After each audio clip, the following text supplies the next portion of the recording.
За първи път у нас българи от чужбина се събират за фолклорен фестивал на съставите за български народни танци, които са по света. Ансамбли от Германия, Италия, Франция, Швеция, Унгария, дори Аржентина са във Велико Търново за това уникално събитие за фолклор. Сега с българи от Неапол се ни срещне Мартин Георгиев. Марти, здравей!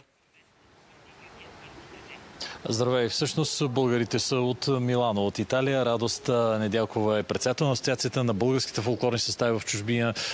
Ники Стоянов е един от организаторите на този фестивал. Добре си дошли в България. Вие къде живеете? В Копенхаген, Дания живеем. А вие? Милано, Италия. И как така се прибрахте с целия антураж от фолклорни състави? Това е нещо, което планираме от доста време и се радвам, че най-накрая успяхме да го реализираме, този фестивал на българските фолклорни състави в чужбина. Вие в чужбина сте се събирали до сега, нали така? В чужбина се събираме всяка година, вече 10 години. Танцуваме по площадите на другите държави, където живеем по места. И оттам се роди идеята. Всъщност на втория събор на Мегдана на другата България седнахме и казахме, това нещо трябва да го покажем и в България, защото се получава едно грандиозно събитие. Вие видяхте вчера толкова пъстри носи и такава красота. Площадите в чужбина стават български за един ден и решихме, че това нещо трябва да го споделим с българите в България, за да знаят, че тези, които живеем в чужбина, милеем за родината си. Летен театър в Велико Търново за първо издание. Успех. Така ли отчитате? Отчитаме наистина успех. Радваме се много, че и както и търновли, така и гостите на града уважиха нашето събитие и наистина се получи един хубав концерт, като преди това имахме и други две изнесени събития на паметника Асеневци и на паметника Майка България, където отдадахме уважение и като град домакин към Велико Търново, като с един от символите на града и Майка България, защото за нас родината е само една и тя е Майка България. Чувам, че ти трепери гласа. С нощи на концерта трепереше. Разчувствахте се много. Липсва ли ви в България?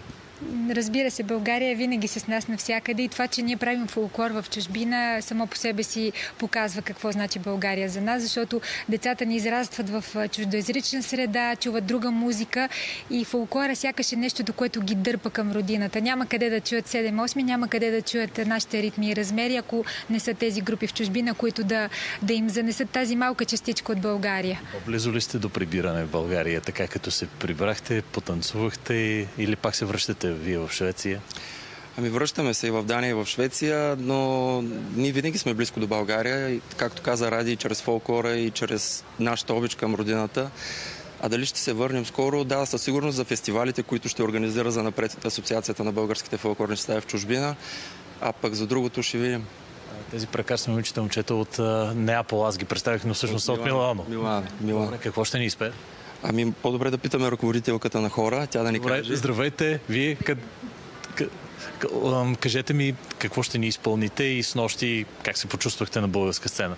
Почувствахме се прекрасно, защото по-хубаво от това да сме на българска сцена няма. Ние пеем навсякъде по Европа и по света, но в България си е най-хубаво, защото все пак изпълняваме български фолклор. Какво ще ни изпеете? Ще изпеем една пиринска песен от фолклорна област, която се казва "Зарад тебе, моме". Добре, нека да ви чуем.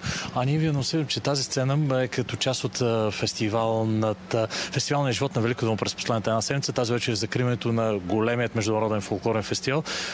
Като част от него бяха и представителите на българските състави в чужбина. Нека да ви чуем, вие сте.